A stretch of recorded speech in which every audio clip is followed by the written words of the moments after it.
አገሩንም ሰረቁት፣ እድሉንም ሰረቁት፣ ዕውቀቱንም ሰረቁት፣ ጥበቡንም ሰረቁት፣ ራሱንም ሰረቁት፣ ጉልበቱንም ሰረቁት፣ ባሪያ ያረጉት። ሌባ አለ። ግማሹም ሌባ ሆኖ ቀረ። ሌባ ሆኖ ሞተ። ሌባ ሆኖ አለቀ። ከዛ ትውልድ የተወለደው ደግሞ ወደ ቤተ መቅደስም ሲገባ ይኮፈሳል፣ ይገሸራል፣ ይንቃል፣ ያቃልላል፣ ይሳደባል። በጎንም በፊትም በኋላም አምጣ አምጣ አምጣ አስገባ ይላል። ይሰርቃል፣ ይዋሻል፣ ይነጥቃል። የምትናገረው ይወለዳል። እየተመቀኘ የወለድከው ልጅ ገና ከማደጉ ኑሮህንም ሕይወትህንም ቤትህንም ገንዘብህንም የሚነካ ይሆናል። የተወለደው ምቀኝነት ነዋ። ከውስጥ ያስቀመጥከው እኮ ነው። ይሄኛው የውስጥ ባንክ ቤት ነው። በአብዮት ዘመን እግዚአብሔር የለም ብለን አሰብን። ከዛ በኋላ እናቱንም አባቱንም የሚክድ ልጅ ተወለደ። አባታችን ወይ ማለትን የጠላ ምሁራን በሙሉ ምሁርነታቸው ገደል ገባ።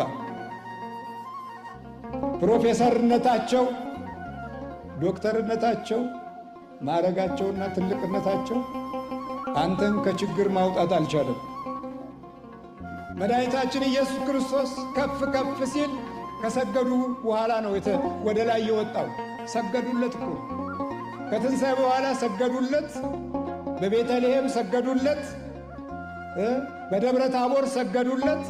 ጆሮአቸው ተከፈተ። እስከ ቀራያኖ ድረስ በረቱ፣ ጎበዙ። አንተ እዚሁ ነው የምትከዳደው፣ እዚሁ ታማለህ። የምታማው ይወለዳል፣ የምትናገረው ይወለዳል። ስለዚህ ዘመናችን ጊዜያችን ወደ ትልቁ አጣብቄ ሲመጣ እኔ አልገረመኝም።